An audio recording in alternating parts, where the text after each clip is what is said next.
धन्यवाद सभापति महोदय। मैं इस सदन का ध्यान भारत के राष्ट्रीय गीत वंदे मातरम के इतिहास और उसके राष्ट्रीय महत्व और उसकी संवैधानिक स्थिति की ओर आकर्षित करना चाहता हूं। हालांकि सब लोग इस पर बोल चुके, लेकिन जो हमें सुनने वाले हैं वो भी सुनेंगे, तो इस पर चर्चा करनी बहुत जरूरी है।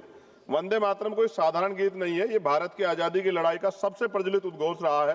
प्रख्यात बांग्ला लेखक बंकिम चंद्र चटर्जी ने इसे वर्ष 1875 में लिखा था और 1905 में जब लॉर्ड कर्जन ने बंगाल विभाजन की घोषणा की, तब यह गीत ब्रिटिश शासन के विरुद्ध जन प्रतिरोध का गूंज बन गया।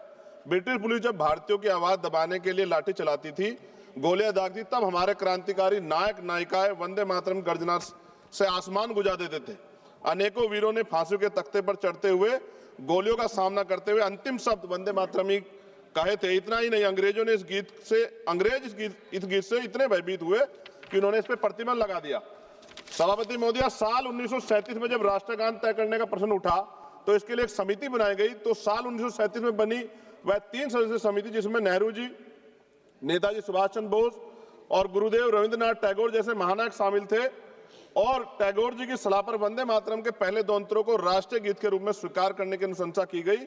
इस अनुशंसा को संविधान सभा ने 24 जनवरी 1950 को पूर्ण सहमति से राष्ट्रीय गीत का दर्जा प्रदान किया।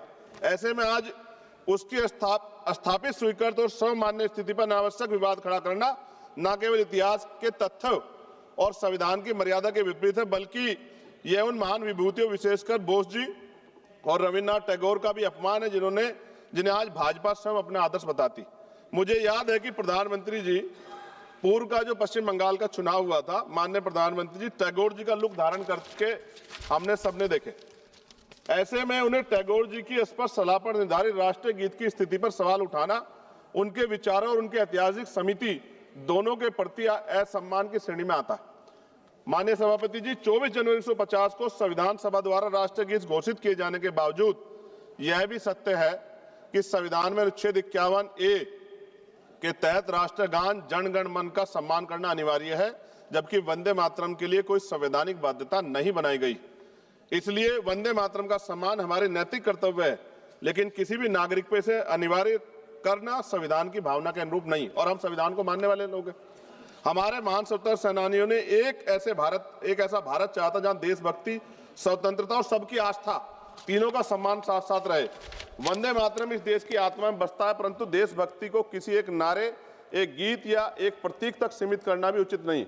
हमारा भारत संविधान, विविधता और स्वतंत्रता पर विश्वास करने वाला है। इसी संदर्भ में मैं संविधान निर्माता परम पूज्य डॉक्टर बाबा साहब अम्बेडकर की एक अमर पंक्ति कोट करना चाहता हूं, जिसमें उन्होंने कहा, राष्ट्र व्यक्ति से बनते, मिट्टी से नहीं बनते। यानी राष्ट्र की असली शक्ति उसके नागरिक हैं, उनकी चेतना, उनके अधिकार, उनकी स्वतंत्रता है। मैं इस सदन में यह भी कहना चाहता हूं कि वंदे मातरम हमारा गर्व है, हमारी विरासत है, लेकिन गर्व को कभी जबरन थोपा नहीं जाता, गर्व दिल से स्वीकार किया जाता है। वंदे मातरम वो गीत है जिसने अंग्रेजी साम्राज्य हिला दिया था। आज इसे राजनीति में घसीटना, उसकी मान्यता को कम करना।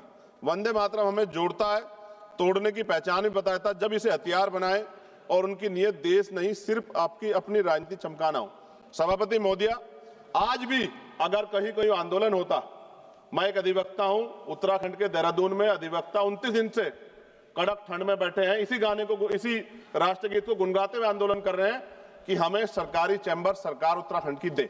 मैं बात आपको इसलिए कह रहा हूं, हमने किसान आंदोलन देखे, पहलवान बेटियों का आंदोलन देखा, अध्यापकों का आंदोलन देखा, युवाओं का आंदोलन देखा, लेकिन मैं ये भी मानता हूं कि सत्ता इस पर राजनीति कर रही है। और अंत में सभापति महोदय, वंदे मातरम है दिल की धड़कन, इसे लड़ाई की दीवार मत बनाओ, इसे लड़ाई की दीवार ना बनाओ, मां के नाम पर नफरत की राजनीति का बाजार ना सजाओ। हम सम्मान से कहेंगे, फर्ज है हमारा, पर किसी नागरिक की आजादी पर पहरा ये संस्कार नहीं हमारा। सभापति जी, इतिहास पे बात होगी, जो आज नहीं है उन पे बात होगी, लेकिन वर्तमान पे भी तो बात होनी चाहिए ना। वर्तमान पे, इतिहास से हमें सीख लेनी चाहिए। आज क्या हाल है देश के? बुनियादी सुविधाएं लोगों को नहीं मिली, रोटी कपड़ा मकान की व्यवस्था नहीं है, और जुल्म जाति अन्य अत्याचार दलितों पे, पिछड़ों पे, मुसलमानों पे, आदिवासियों पे लगातार जारी। और कोई कहने सुनने वाले, जब भी कोई अपनी आवाज उठाएगा उसको देश विरोधी घोषित कर दोगे, धर्म विरोधी घोषित कर दोगे। इस प्रथा से क्या देश आगे बढ़ सकता है? एक ऐतिहासिक प्रमाण बता रहा हूं जी, खत्म करते हुए ऐतिहासिक प्रमाण बता रहा हूं। राम प्रसाद मिसमिल जी ने आजादी की लड़ाई के लिए हिंदुस्तान रिपब्लिकन एसोसिएशन बनाया चाहे, लेकिन जब उन्हें लगा कि एक धर्म के लोग या एक जाति के लोग या एक क्षेत्र के लोग आजादी की लड़ाई को नहीं लड़ सकते, तो 1928 में शहीद आजम सरदार भगत सिंह जी ने उसमें सोशलिस्ट वर्ड जोड़ा। हिंदुस्तान सोशलिस्ट रिपब्लिकन एसोसिएशन क्यों बनाया? क्योंकि जब हम मिलकर रहेंगे तभी देश आगे बढ़ सकता है। और आप, मुझे पूरा ऐसा लगा जब मैंने सत्ता पक्ष को सुना कि वो राजनीतिक एजेंडे के जरिए सिर्फ मुसलमानों को टारगेट करते हुए इस बहस को लाना चाहते हैं। उनके पीछे उनका कोई और तर्क नहीं। सभापति जी, खत्म करते हुए मैं ये कह रहा हूं, आज का नौजवान अपना हक मांग रहा है, आज की बेटियां उड़ान चाहती हैं, उनके लिए सरकार पे क्यों योजना नहीं? बस इसी एजेंडे में फंसा के लगातार वो देश के नौजवानों को चलना चाहते हैं। ये ज्यादा दिन चलेगा नहीं। मैं आपके माध्यम सरकार से कहना चाहता हूं कि बुनियादी मुद्दों पर चर्चा करें, बेरोजगारी पर चर्चा करें, महंगाई पर चर्चा करें, महिला सुरक्षा पे, सम्मान पे, उनके सशक्तिकरण पे चर्चा करें और देश की तरक्की पे मिलकर कैसे आगे बढ़े इस पर चर्चा करें। बहुत बहुत धन्यवाद। जय भीम, जय भारत, जय संविधान, जय मंडल, जय जोहार। धन्यवाद सभापति महोदय। माननीय सदस्य श्री हनुमान बेनीवाल जी। एक इनके लिए जरूर सुना।